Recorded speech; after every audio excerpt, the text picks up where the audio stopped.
Very good. Good, good. You want that one? Okay. I don't know. Well, good morning. Let's just jump right into it. I want to start by introducing you to somebody. This is my son, Ryan. Now, this was Ryan when he was 7 years old, and this looked less pixelated on my computer screen. But what I love about this picture is it illustrates Ryan's love affair with superheroes. And I already apologized to Mindy from Marvel because at this time, he was a DC guy.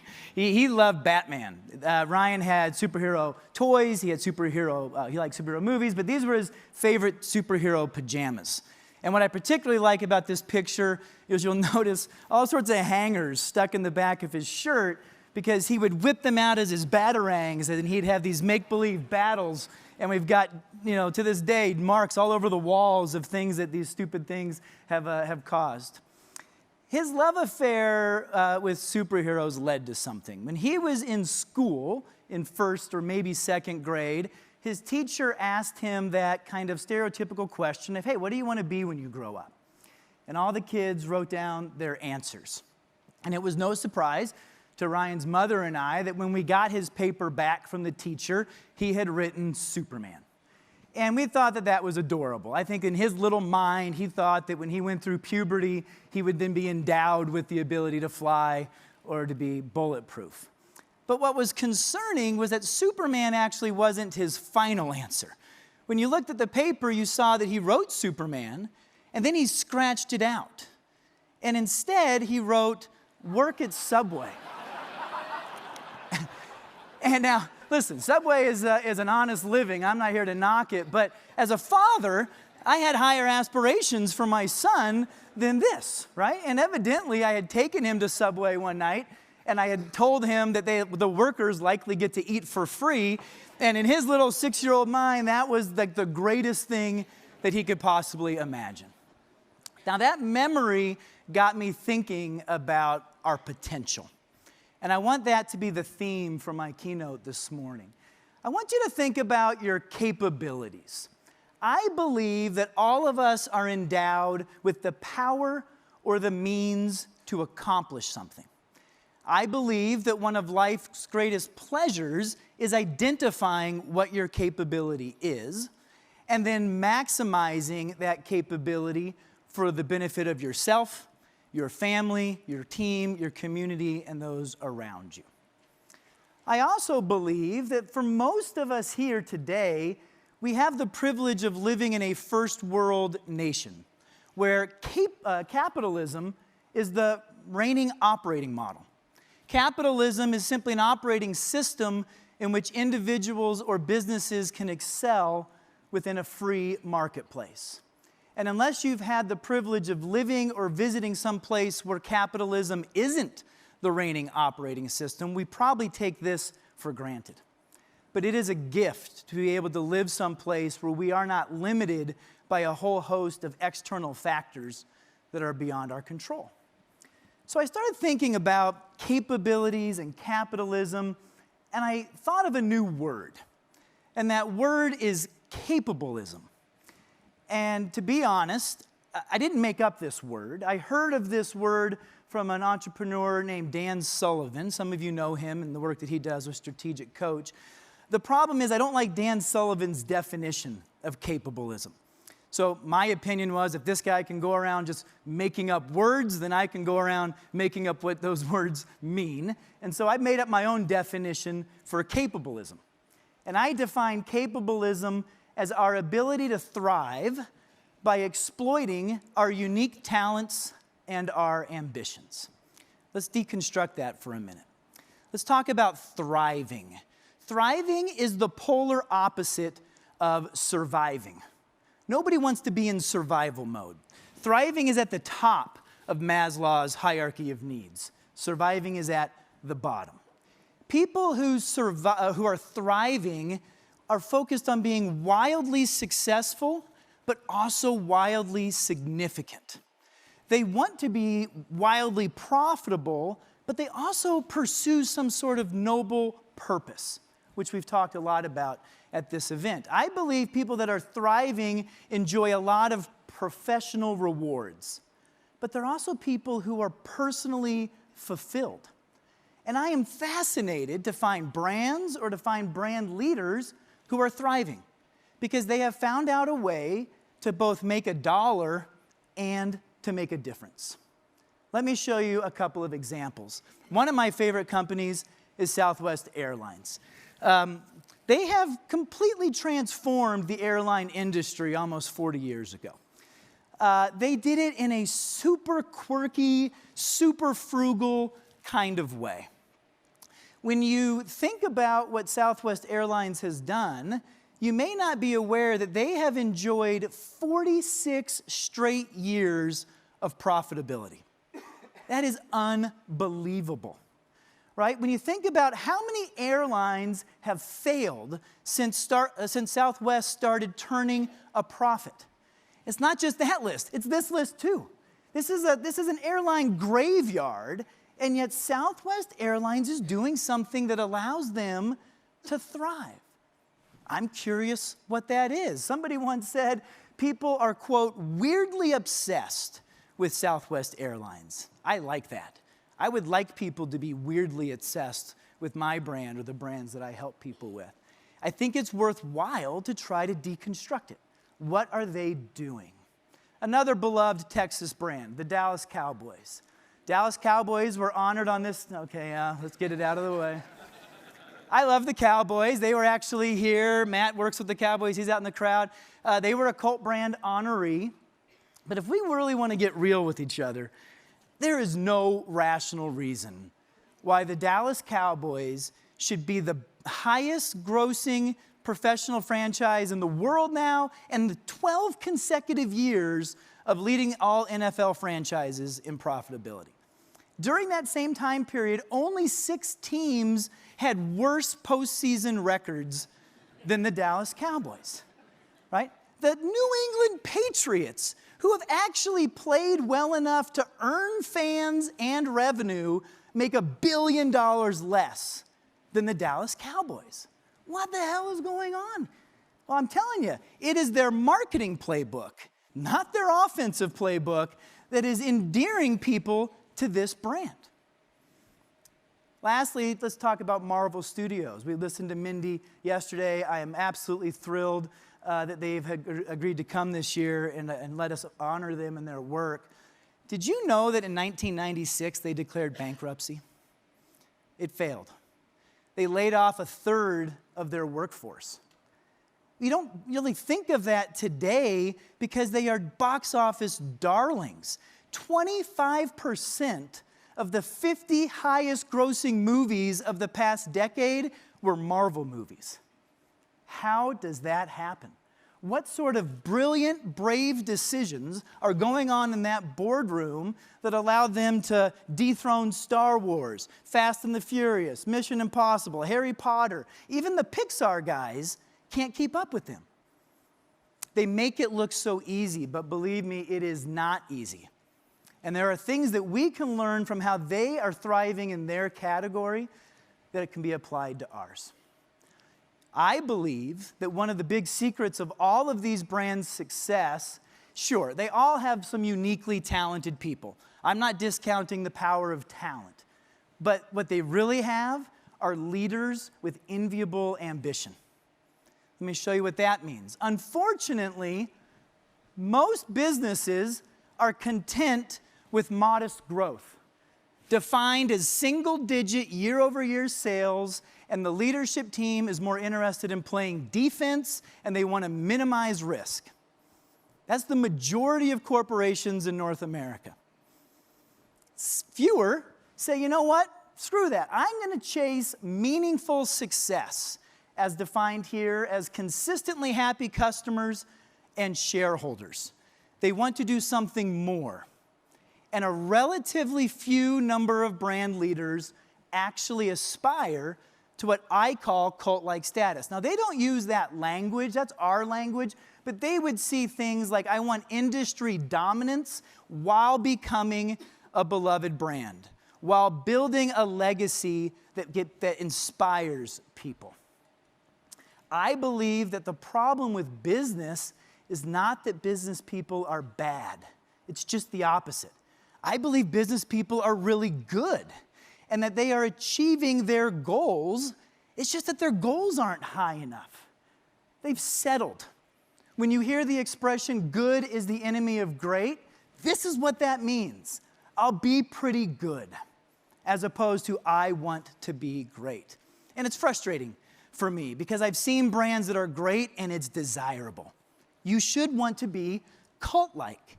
Cult-like brands have above average brand attachment. That's a very specific customer KPI. It deals with the emotional connection, the resonance that your brand has in somebody's life. It's a good thing. People that are associated with cult brands take great pride, either in working for that brand or in wearing that brand or driving that brand. They love their cult brands. They also enjoy above average word of mouth. People come up with excuses to just talk about cult brands at cocktail parties. And cult brands also enjoy above average margin. These are wildly successful companies. Now that margin is actually the result of 4 specific things. First, cult brands tend to spend less on mass media. They don't need to advertise as much because people are talking about them. I go to bed every night usually reading my business news on an app called Business Insider. No kidding, probably 20% of those articles are about Tesla. Elon Musk doesn't need to spend money on advertising. We just like talking about Tesla. Cult brands spend below average on promotional markdowns. They don't need to bribe you to shop because you just like to shop them. You will just hang out there on a Saturday and wander the aisles. You will surf their website. You will surf their YouTube content. You like them. Cult brands also benefit from above average internal productivity. They benefit from employees that are hyper motivated and are always going the extra mile. There's a high correlation that we've found between being a cult brand and being one of the great places to work as voted by Forbes or Fortune magazine. It's because cult brands invest heavily into their culture. And finally, cult brands have the ability to demand desirable price points. Think about the brands that are here. North Face, Yeti, Swell, Lush, Porsche. These are not the low-cost provider. They are thriving despite charging premium price points in their category. I'm curious how that happens. So, I got to confess, I'm, as a consultant, contractually obligated to use a 2x2 in every presentation that I provide. So I don't want to go to jail, so I'm going to give you a 2x2 here. Think about the vertical axes as the capability of your category. Are you in a category people could even get excited about? Is there emotional connection potential? Are you pervasive enough in people's lives that they would even want to have a relationship with you? If yes, you plot yourself at the top. If no, at the bottom, or maybe you're somewhere in the middle. Okay? On the horizontal axes is what's in your control, is what's your behavior. Are you doing the kinds of things that would even result in cult-like adoration? If yes, you're on the left. If no, you're on the right. Or maybe you do some things. So you put yourself somewhere in the middle. So if you fill out the chart, you get a brand like Prudential in the bottom right-hand quadrant. Very successful company, but people don't really get that lathered up about their insurance, right? It's not something that you get excited about. So they pursue different types of go-to-market strategies. You may want to do the same if you are in a highly commoditized, low sex appeal category. But before you dismiss yourself by saying, none of this applies to me because of my category, think of USAA. USAA is a wildly successful financial services and insurance brand that is thriving solely due to customer adoration. They didn't give themselves the excuse of nobody likes my category. There are really fun and really interesting things that can be learned when you try to be the exception to the rule rather than being the rule itself. You take the bottom left-hand quadrant, something like Movember Foundation. Most charities would probably say, my category is not very cult capable. But not the Movember guys. The Movember guys wanted to build a business that was based on proven cult brand principles. You got to think about Movember for a second. And I like this image that they provided. Movember was a few guys sitting around a pub one night in Australia who had a crazy idea about their mustaches. And that has gone on in less than 20 years to become a worldwide phenomenon that has raised over $600 million for men's health. Don't let yourself off the hook by saying, my category sucks. Make it suck less by doing things like Movember does, particularly if you're in charities. Charities don't get a pass. If Movember can do it, you can do it. Now, this top right-hand quadrant are the ones that drive me the most crazy. And this is the tall tale sign that I am not Canadian. I just play one on TV. I'm not too polite to not name names. I'm calling these brands out. You brands are in cult-capable categories, and you are not living up to your potential. You are not behaving the way that you should that would endear people to your brand. You have high-affinity categories. You have brand equities that are going unexploited. Shame on you. You've been given uranium and you haven't properly mined it into something that could be explosive. And then lastly, this is why we're here. These are the brands that are doing it spectacularly right.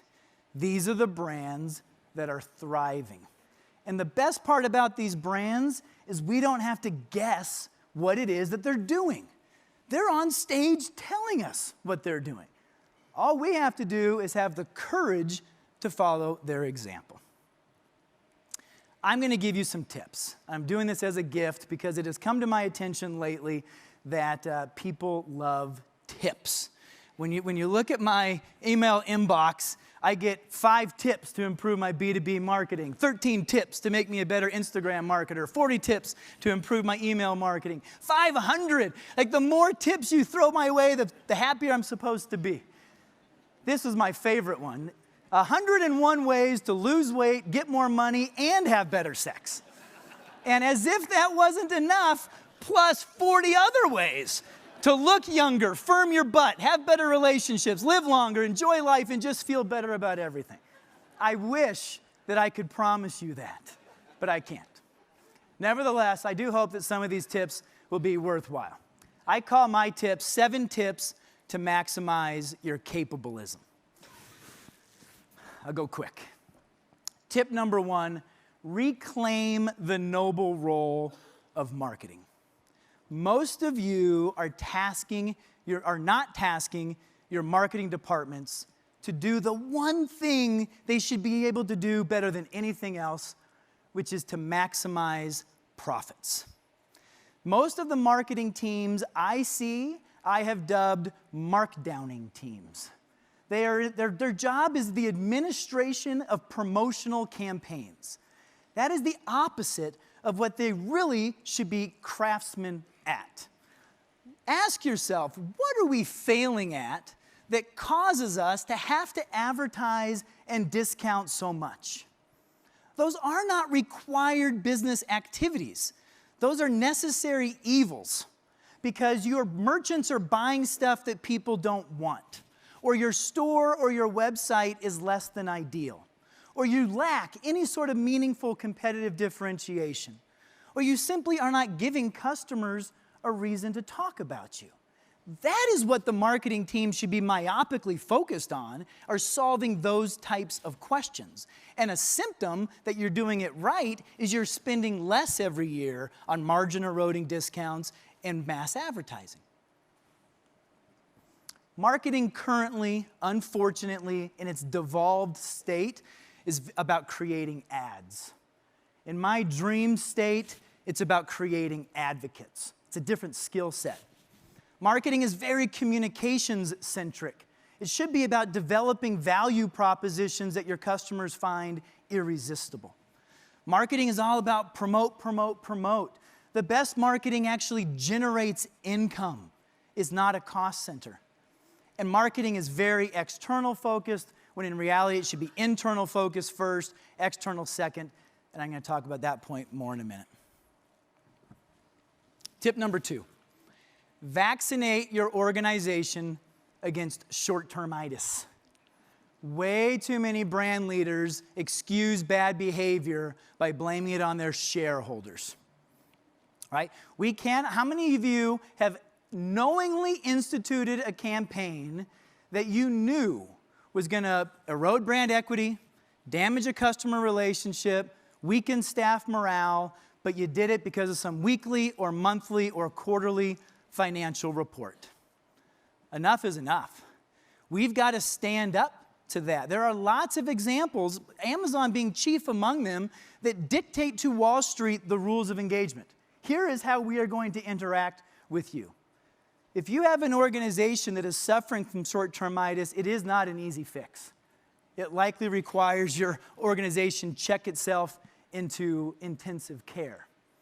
But it is possible.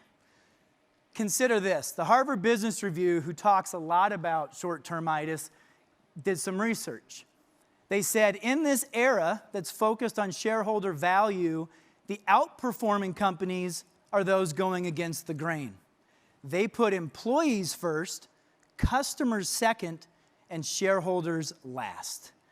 This is not BuzzFeed. This is the Harvard freaking Business Review. They know what they're talking about, and we need to build a business case that can transform the paradigms that are governing your organization. I read another article that I loved that equated being a CEO to being a football coach.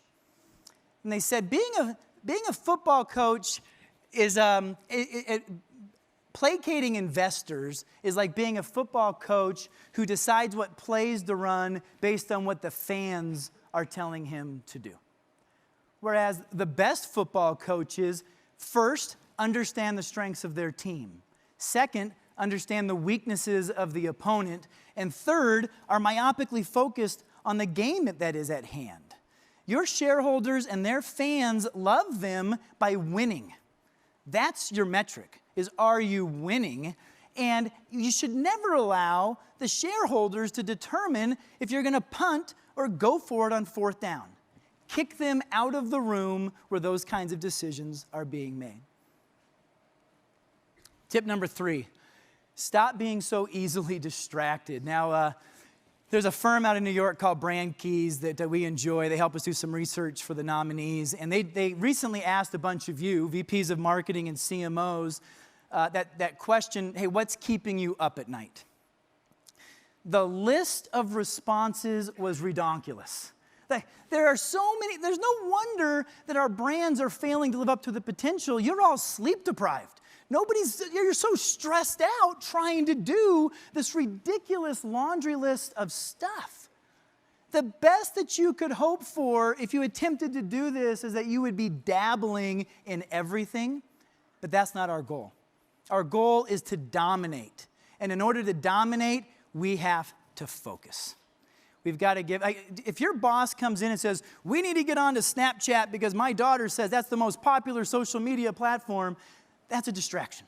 Worse, if your board member comes in and says, I went to a trade show last week and did a VR display and we got to do something with VR, that's a distraction.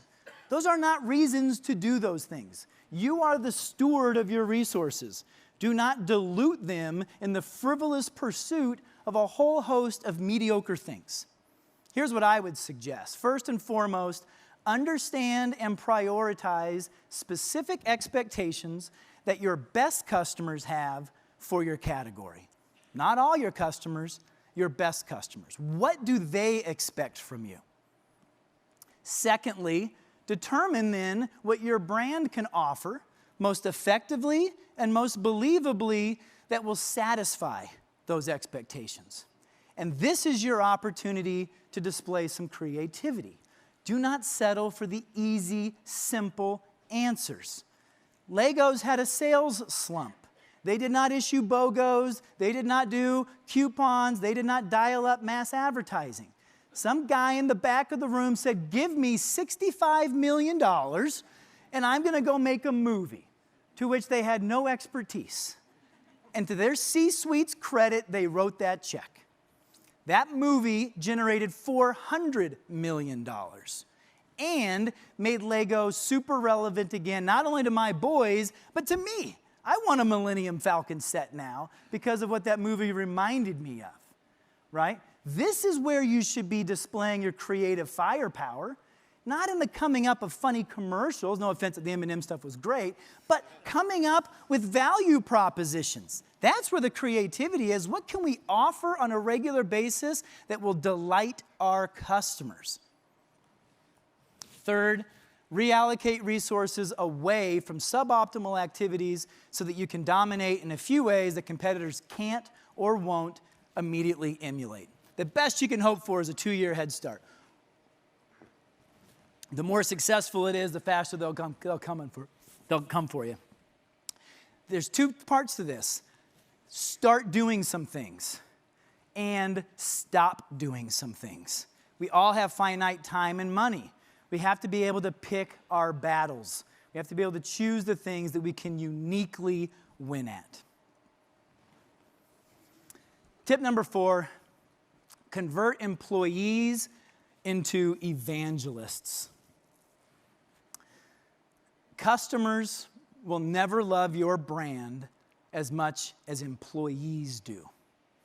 One of my biggest joys of being able to go around and evaluate cult brands is learning how CEOs and CMOs spend inordinate amount of time on culture and on indoctrinating the staff, on making sure everybody is aware of the mission and the purpose and the values. That's the leadership team's job description in cult brands. Now, unfortunately, most of that gets punted to HR. And HR's they don't have the resources and they don't have the training. They're good at their jobs, but their job's about risk mitigation and union negotiation and benefits administration and performance reviews. So they're talented, but HR is actually becoming a little bit more like the legal department, right? And then you get the marketing guys. The marketing guys and gals have the dollars. They have the talent. They are the audience engagement experts, but they're focused externally. They're building media plans and creating digital tools and telling brand stories, and they're focused on the creative and the design. So the employees are orphaned. Nobody's focusing on them. Only the most enlightened organizations have heads of people and heads of culture that have a seat on the C-suite because they've realized that that's a sustainable competitive advantage. Tip number 5, make it easy to buy and to buy in. Now, I personally love the metaphor, the concept of cult brands. I was first exposed to it when I read Douglas's book. It literally changed my life. I believed that it was truth, and I wanted to be a part of making that new reality come to pass. Other people are a little bit less comfortable with that metaphor of the culting of brands, but there is power in that analogy. You are doing your customers a huge disservice if all you're offering them is a transaction. People crave connection. People want to be part of something bigger than themselves. You have an opportunity to offer that to them. At least in North America, there is a fascinating trend that has been dubbed the demise of organized religion. People are opting out of church, particularly millennials. They're not going to church the way that previous generations do. Yet, as a species, we still crave shared values. We still crave a higher purpose. We still crave a community, either for support in times of need or for socializing in good times and for fun. People are no longer looking to churches to scratch that itch. They're looking to corporations. We no longer go to a religious leader to ask about life's most perplexing questions. We Google it, right? This is how people are seeking a higher power. This is what Sunday worship service looks like today. And when I was a kid, I grew up going to youth groups at church. This is what kids do today. They congregate on Fortnite. People are craving some connections, and the brands that are winning are the ones that are inviting the customers to join their congregation and to become converted to their cause, their purpose, and their values. Tip number 6, be bold enough to actually be noticed. When Ryan and I first came out with our book, I would love doing little book signings, and we'd sign my name, and I thought I was cute, and I'd always write, "Be fearless," below my name. And I stopped doing that because I actually think that's bad advice now. I think the bigger epidemic is that we don't have enough fear in our lives. I think that we're just playing it way too safe, and we're avoiding scary things at all costs. Consider for a moment, you are only born with 2 innate fears: the fear of falling and the fear of loud noises. Every other fear that you have has been learned. Now, the good news is you can also unlearn it. So we unlearned how to be scared of the dark. We unlearned how to be scared of strangers. But along our way, we picked up a whole lot of baggage of other things that now scare us. I became an entrepreneur about 10 years ago. It scared me to death. I did not grow up around entrepreneurs. I didn't have a lot of experience with entrepreneurs, and the case studies that I was familiar with were high-profile failures. So I proceeded into this path very cautiously. Luckily, I have a business partner that throws caution to the wind, and he convinced me to be more brave. And one of the tools he gave me was this podcast called How I Built This. Brian, you were on this podcast. This is from NPR, and this became my daily scripture study. I listened to this podcast driving to work during my commute. It educated me. It motivated me, and more than anything else, it gave me confidence that I could now do something that had previously terrified me. Consider that I just read last week that 4,000 stores have already gone out of business in 2019. Folks, it's like February 20th something. 4,000 stores. Last year, 5,500 stores and over a dozen notable brands went out of business. That is what we should be scared of: irrelevance. People opting out of us because we are no longer meaningful to them. To do scary things, you're likely going to have to do something that you've never done before. If you're a cult brand, you're going to do something that nobody has ever done before. We had the Red Bull folks on this stage in year 1 of the gathering, and they told the tale of how and why they dropped somebody out of space. It was awesome. Now, admittedly, that level of boldness is off the charts. Don't start there. They're professionals. But just think for a moment, do you have the kind of culture where you could even go into a room and show an idea like that to your boss? Probably not. And if not, why not? What's wrong with that culture? Who's not trying to be bold enough to be noticed? You don't have to do it, but you sure as hell shouldn't dismiss it because it's crazy. Because within the crazy is where the genius is. I believe that you should be more scared of, you should not be scared of trying new things and failing. I believe that you should be scared of failing because you didn't try new things. I like that quote. Be more scared of don't be so scared of trying new things and failing. Be more scared of failing that you didn't try new things. TM, Chris Kneeland original. Last one. I'm going to make it. Tip number 7, find better role models. When Ryan and I thought of this idea to host the gathering, it was born out of necessity.